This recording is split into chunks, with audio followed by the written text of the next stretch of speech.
जय जगन्नाथ केमिति अछंती आपण माने आसंतु आमे आज गोटे हेल्दी एंड टेस्टी स्नैक्स बनैबा जोटा कि पिलाठू बड़ समस्ते पसंद करिवे। मु स्नेहा डेली लाइफ को आपण मानको स्वागत। हमको ब्रेड सैंडविच करिबा। ब्रेड सैंडविच में हमको सिजा अंडा आलू सिजा आउ टमाटो गाजर कैप्सिकम पियाज बंधाकोबी धनिया पत्र कंचा लंका दरकार। आउ अंकल चिप्स सेटा ऑप्शनल रही आपन इच्छा हेले पकेबे न हेले नाही। बंधाकोबी हम प्रथम गोटे जगह बंधाकोबी गाजर पियाज सब छोट छोट करी काटिथिबे। गाजर को ग्रेटिंग कर देथिबे। कैप्सिकम भी छोट कटा धनिया पत्र कंचा लंका सब पकेदे सब टिक टिक करी काटि देथिबे। पकेदे तादर हम एबे गोलमरीच गुंड तापरे लंका गुंड चिली फ्लेक्स जोटा कहउचंती सेटा तापरे हम ऑरिगेनो पकेदबा। तापर ये मायोनेज पकईदेबा। मायोनेज पकईदे ब्रेड सैंडविच ना मायोनेज पकईले भल टेस्ट आसो भल लगे। मायोनेज पकईदेबा तापर लुण पकईदेबा। ये सबको भल भाव में मिसईदेबा।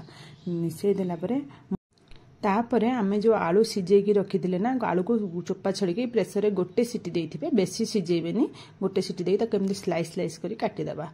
तापर आम अंडा जो सिझे रखी ताको से ग्रेटर रे एमती ग्रेट करदेबा। ग्रेट कर एठी मु स्वीट कॉर्न पकेया को भूली जाइथिली परे मु ऐड कली आपण माने एकाथरे तादरे मिसई देबे मिसई गोले देबे। तापर हमें ब्रेड दीटा स्लाइस नबा। गोटे स्लाइस रे हमें एठी सिजुआन सॉस लगौची आ गोटे स्लाइस रे टमाटो केचप लगेबा। दीटांग स्लाइस में भल भाव सब आड़े मिसई लगेदेबा। लगेदेला परे हम तादरे से जो गोलाटा रखी देबा जो वेजिटेबल से गोलाटा को हम एथरे पकेदेबा। देकी सब आड़े भल भाव एमती लगेदेबा। लगेदेला परे हम ता ऊपर तापर हमें आलू जो सिझेकी जो स्लाइस करी काटिक रखी से आलू सिझा स्लाइस टाक दबा देकी तापर हमें कौन कर सब आड़े दीटा तीनटा एमती स्लाइस देखी सब आड़े मिसेक देदेबे। दे देकी तापर हमें जो ग्रेटिंग करके जो अंडा रखी से अंडा टाक हमें देदेबा। तापर ये भाव में भल कि देखिकी आपण मानक छोट बड़ साइज देखिकी देबे। यही सैंडविचटा बहुत टेस्ट आउ हेल्दी भी कहीं आम ए बहुत प्रकार वेजिटेबल पकईचे आ अंडा भी पकईचे।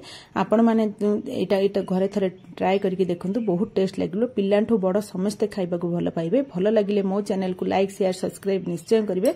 देखंतु आमे तापर आलू स्लाइस पर अंडा जो सिजा ग्रेटिंग रखिल ताको पकई देबा। तापर आमे एमते लूण पकई देबा। लूण पकई के आमे चिली फ्लेक्स टे पकई देबा ऑरिगेनो पकई देबा। जो आउ गोटे ब्रेड स्लाइस पर आमे जो सिजुआन सॉस लगई रखले ताको आमे एमते पकई लगई देबा। ऊपर आमे गोटे सैंडविच मेकर को एमती गरम करदेबा। गरम होला पर एटी बटर लगेदेबा। आपण की इच्छा आपण तेल भी लगे पारंते। ता ऊपर मु एमती बटर घसी देछि। तापर सैंडविच मेकरटा बंद कर देली। देखंतु एबे रेडी हे गेला हमर एग सैंडविच। बहुत टेस्ट एटा वेजिटेबल आ एग दीटांग रहिला सेति पे आपण माने एबे काट चलतु एठी मो पुओ को दबा टेस्ट करिया पे से केमिति लागुची कहबो।